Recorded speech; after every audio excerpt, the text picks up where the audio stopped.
முதல் வணக்கம் நேயர்களுக்கு வணக்கம். இன்னைக்கு நம்ம மாடி தோட்டத்தில் பார்க்கக்கூடிய டாபிக் என்ன அப்படின்ட்டு பார்த்தீங்கன்னா செடி முருங்கையை பற்றி தாங்க பார்க்க போகிறோம்.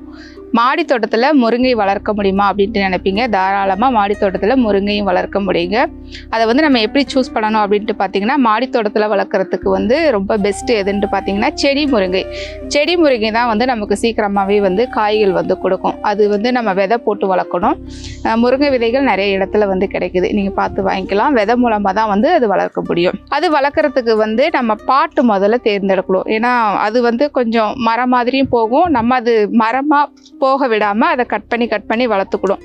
எப்படின்ட்டு பார்த்தீங்கன்னா, இந்த செடி முருங்கையெல்லாம் ரொம்ப ஒரு 6 அடி உயரம் அல்லது 7 அடி உயரம், அதுக்கு மேலே வளரக்கூடாது. கட் பண்ணி விட்டு வளர்த்து அந்த மாதிரி தான் நம்ம வளர்க்க முடியும். அப்படி வளர்க்கும் போது தான் நமக்கு ஈல்டு நல்லா கிடைக்கும். பாட் சைஸ் எப்படி தேர்ந்தெடுக்கலாம் அப்படின்ட்டு பார்த்தீங்கன்னா, நாங்கள் வச்சுருக்கிறது 20 லிட்டர் பெயிண்ட் பேக்கெட்டில் வச்சுருக்கேங்க.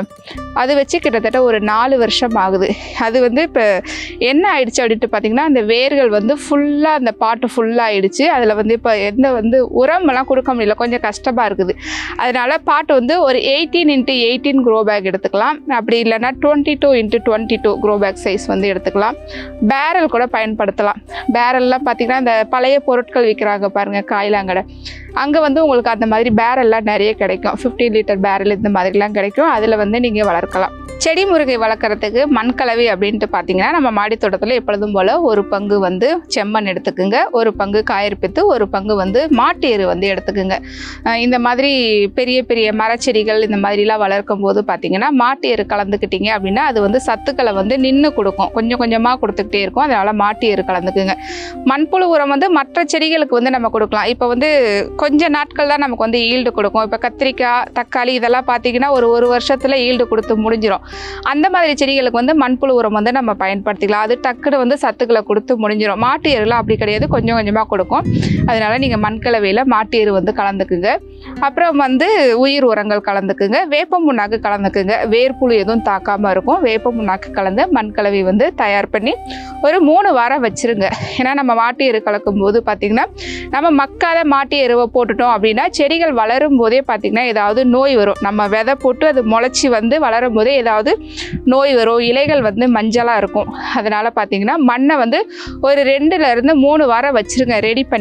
ரெடி பண்ணி வச்சுருக்கும் போது மண் ஈரப்பதமாக இருந்துக்கிட்டே இருக்கணும். அதை மட்டும் பார்த்துக்கணும். இப்போ மாடியிலே பார்த்திங்கன்னா, மொட்டை மாடியிலேயே எங்கேயாவது ஒரு நிழலான பகுதியில் ரெடி பண்ணி வச்சுட்டு டெய்லி அதில் கொஞ்சம் தண்ணி விட்டுக்கிட்டே வாங்க. மாட்டு எரு நல்லா மக்கி மண் ரெடி ஆயிரும். அதுக்கப்புறமா நீங்கள் விதை போடலாம். ஒரு பாட்டில் 2லேருந்து 3 விதைகள் போட்டுக்குங்க. போட்டுட்டு எல்லா விதைகளும் முளைச்சிருச்சு அப்படின்னா ஒரு செடியை மட்டும் விட்டுட்டு மிச்ச செடிகள் எல்லாத்தையும் நீங்கள் பிடுங்கி போட்டலாம். முருங்கையை பொறுத்த வரைக்கும் பார்த்தீங்கன்னா, விதை போட்டு 6 மாதத்துலேருந்து 1 வருஷத்துக்குள்ளே நமக்கு பூ எடுக்க ஆரம்பிச்சிரும். அதுக்கு இடையில பார்த்தீங்கன்னா, நம்ம கீரைகள் பறித்து சமைச்சிக்கலாம். அது ரொம்ப உயரம் வளர விடக்கூடாது. ஒரு 6லேருந்து ஒரு 7 அடி உயரம் வளர விடுங்க. அதுக்கு மேலே பார்த்தீங்கன்னா, நுனியை உடச்சி விட்டிங்கன்னா சைடில் பக்க கிளைகள் நிறைய வளரும். இந்த மாதிரி பக்க கிளைகள் நிறைய வளரும். நமக்கு ஈல்டு கிடைக்கும். நம்ம ரொம்ப உயரம் வளர விடும்போது பார்த்தீங்கன்னா, சத்துக்கள் நுனி வரைக்கும் பத்தாது அதுக்கு. ஏன்னா நம்ம ஒரு சின்ன பாட்டில் வச்சு வளர்க்கும் போது சத்துக்கள் பத்தாகுது. அதை மட்டும் கரெக்டாக நம்ம பார்த்துக்கணும். அதுக்கப்புறம் முருங்கையில் பூ உதிர்தல் பிரச்சனை நிறைய இருக்கும். நிறைய பூக்கள் பூக்கும். ஆனால் எல்லா பூக்களுமே காயாக மாறும்ன்ட்டு சொல்ல முடியாது. காயாகவும் மாறாது. நார்மலாகவே பார்த்திங்கன்னா, நம்ம தரையில் வச்சுருக்க முருங்கையுமே அப்படி தான் இருக்கும். பூக்கள் நிறைய உதிர்ந்து போயிடும். மாடி தோட்டத்துலேயும் அப்படி தான். ஓரளவு கட்டுப்படுத்துறதுக்கு நம்ம என்ன பண்ணலாம் அப்படின்ட்டு பார்த்திங்கன்னா, தேமூர் கரைசல் தெளித்து விடுங்க. அந்த செடி மேலே நீங்கள் தேமூர் கரைசல் 1 லிட்டர் தண்ணியில் ஒரு 100 ml கலந்து நீங்கள் தெளித்து விடலாம். தேமூர் கரைசல் தயார் பண்ண முடியல, நேரம் இல்லை, அது கொஞ்சம் ப்ராசஸ் அதிகம். அது தேங்காய் பால், மோர் இது 2ஐயும் வச்சு தயார் பண்ணுறது தான் தேமூர் கரைசல். அது தயார் பண்ண முடியாதவங்க வெறும் மோர் கரைசல், மோரை ஒரு 100 ml மோரை 1 லிட்டர் தண்ணியில் கலந்து நீங்கள் செடி மேலே ஸ்ப்ரே பண்ணி விட்டுக்கிட்டு வாங்க. ஓரளவு பூ கொட்டுத பிரச்சனை நமக்கு காய்கள் கிடைக்கும். முருங்கையில் பூச்சி தாக்குதல் அப்படின்ட்டு பார்த்தீங்கன்னா, கம்பளிப்புழு நிறைய வருங்க. அந்த கம்பளிப்புழு வராமல் நம்ம எப்படி கட்டுப்படுத்துறது, வந்ததுக்கப்புறம் எப்படி கட்டுப்படுத்துறது அப்படின்ட்டு பார்த்தீங்கன்னா, இப்போ சோப்பு பவுடர் இருக்கு இல்லைங்களா, அந்த சோப்பு பவுடரை வாட்டரில் போட்டு நல்லா மிக்ஸ் பண்ணி விட்டு, அது அந்த கம்பளிப்புழு இந்த மாதிரி அந்த முருங்கையோட அந்த குச்சியோட தண்டு பகுதி இருக்கு இல்லைங்களா, அதில் தான் நிறைய பிடிச்சிக்கிட்டு இருக்கும். அந்த தண்ணியை நீங்கள் அடித்து விட்டிங்கன்னா அது கொஞ்சம் நேரத்துலேயே பார்த்தீங்கன்னா அது கீழே விழுந்துடும். விழுந்ததுக்கப்புறம் நீங்கள் அதை வாரி அள்ளி கொட்டிடலாம். வச்சுக்கலாம். அந்த மாதிரி வந்து கம்பளி புழுவை வந்து நம்ம கண்ட்ரோல் பண்ணலாம். அப்புறம் பார்த்திங்கன்னா இலைகளில் கூட சின்ன சின்னதாக வந்து புழுக்கள் இருக்கும். அது மேலேயும் வந்து நீங்கள் ஸ்ப்ரே பண்ணுங்கள். அந்த பவுடர், அந்த சோப்பு பவுடர் தண்ணியை வந்து ஸ்ப்ரே பண்ணுங்கள். அப்படி இல்லைனா அந்த இலையை வந்து நீங்கள் கட் பண்ணி தூக்கி போட்டுருங்க. ஏன்னா நீங்கள் வந்து கீரை வந்து சமையலுக்கு பயன்படுத்துவீங்க அப்படின்னா நீங்கள் வந்து இலை மேலே ஸ்ப்ரே பண்ண வேண்டாம். அந்த தண்டில் மட்டும் ஸ்ப்ரே பண்ணுங்கள். அந்த இலையை வந்து கட் பண்ணி போட்டுருங்க இலையில் இருந்ததுன்னா.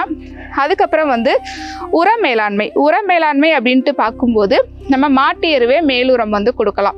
ஒரு 20 நாளையிலேருந்து 25 நாளைக்கு ஒருக்க மாட்டு எரு வந்து அந்த முருங்கை செடியோட வேர் பகுதியில் கொடுத்து நல்லா கிளறி விட்டு தண்ணி விடுங்க. இதை நீங்கள் பண்ணாலே போதும். லிக்விட் வந்து நீங்கள் ஏதாவது தோட்டத்துக்கு பயன்படுத்துகிற லிக்விடே வந்து இது மேலேயும் வந்து நீங்கள் ஸ்ப்ரே பண்ணலாம். மீனமிலம் இருக்குது பார்த்தீங்களா, அந்த மீனமிலம் வந்து ஸ்ப்ரே பண்ணலாம். மீனமிலம் வந்து நீங்கள் ஸ்ப்ரே பண்ணும்போது அந்த மீனமிலத்தோட வாசனைக்கு பூச்சிகள் வந்து கொஞ்சம் கட்டுப்படும். அந்த வாசனை வந்து ஒரு சில பூச்சிகளுக்கு பிடிக்காது. அதன் மூலமாகவும் பார்த்திங்கன்னா நம்ம பூச்சி வந்து கட்டுப்படுத்த முடியும். அது வந்து பயிரூக்கியாகவும் நமக்கு வந்து செயல்படும். முருங்கைக்கு வந்து நம்ம வேர் பகுதிக்கு என்ன மாதிரி செலவே இல்லாமல் லிக்விட் ஃபெர்டிலைசர் வந்து நம்ம கொடுக்கலாம் அப்படின்ட்டு பார்த்திங்கன்னா, நம்ம வீட்டில் வந்து இந்த நம்ம அரிசி கழுவுற தண்ணி, பருப்பு கழுவுற தண்ணி, அப்புறம் சாதம் வடிக்கிற கஞ்சி, சாதம் மீதம் ஆயிடுச்சு நம்ம தூக்கி போடுற மாதிரி இருந்ததுன்னா அந்த சாதம், அப்புறம் மாவு புளிச்சு போயிடுச்சுன்னா அந்த மாவு, அப்புறம் வந்து தயிர் புளிச்சு போயிடுச்சுன்னா அந்த தயிர் எல்லாத்தையும் வந்து ஒரு பேரலில் வந்து ஊற்றி வைங்க. எப்பொழுதுமே பார்த்தீங்கன்னா நம்ம மாடி தோட்டம் வச்சுருக்கிறவங்க மாடியில் ஒரு பேரல் ஒன்று வச்சுக்குங்க. இந்த மாதிரி வேஸ்டேஜ் தண்ணியை வந்து நீங்கள் அதில் வந்து ஸ்டோர் பண்ணுங்கள். ஸ்டோர் பண்ணி ஒரு வாரம் நல்லா புளிக்க விடுங்க. அந்த புளிக்க விட்டு நம்ம அந்த வேர் பகுதிக்கு கொடுத்தோம்னா அதில் இருக்க அமிலத்தன்மை தான் அந்த பூ உதிர்தல் பிரச்சனைக்கு வந்து ஒரு நல்ல பெஸ்ட்டு லிக்விட்னு சொல்லலாம். அதையும் சொல்லலாம். அதை வந்து நீங்கள் ரெகுலராக வந்து அந்த வேர் பகுதிக்கு வீக்லி ஒன்ஸ் கொடுத்துக்கிட்டே வாங்க. ஒரு வாரம் சேகரிங்க, அதை கொடுத்து முடிச்சு மறுபடியும் அடுத்த வாரம் சேகரிங்க, மறுபடியும் அடுத்த வாரம் கொடுங்க. இது வந்து நமக்கு எந்த வித செலவும் கிடையாது. அது வந்து நீங்கள் பயன்படுத்துங்க. வேணால் அதுலேயும் கொஞ்சம் கடலை புண்ணாக்கு வேணால் நீங்கள் போட்டுக்கலாம். ஒரு செடி, இந்த ஒரு செடிக்கு ஊற்றணும் அப்படின்னா ஒரு சின்ன துண்டு, ஒரு 50லேருந்து 100 கிராம் இருந்தால் கூட போதும். அந்த மாதிரி எடுத்து போட்டு ஊற வச்சு கூட அந்த லிக்விடே வந்து நீங்கள் கொடுத்துக்கிட்டே வாருங்க. ரெகுலராக பராமரித்தோம்னா நமக்கு வந்து நல்ல ஈல்டு வந்து கிடைக்கும். நம்ம பராமரிக்காமல் விட்டுட்டோம்னா ஈல்டு வந்து அந்த அளவு கிடைக்காது. இந்த டிப்ஸ் எல்லாம் வந்து நீங்கள் ஃபாலோ பண்ணுங்க. மாடி தோட்டத்தில் ஆர்கானிக் முறையில் நம்ம முருங்கை செடியை வளர்த்து நல்ல வந்து ஈல்டு எடுக்க முடியும். இன்னைக்கு வந்து மாடி தோட்டத்தில் முருங்கை செடி எப்படி வளர்க்குறது, அதை எப்படி பராமரிக்கிறது அப்படின்ட்டு சொல்லி ஒரு சில டிப்ஸ் வந்து பார்த்தோம். அடுத்த மாடி தோட்டத்தில் இன்னொரு செடியை பற்றி பார்ப்போம். நன்றி. Happy gardening.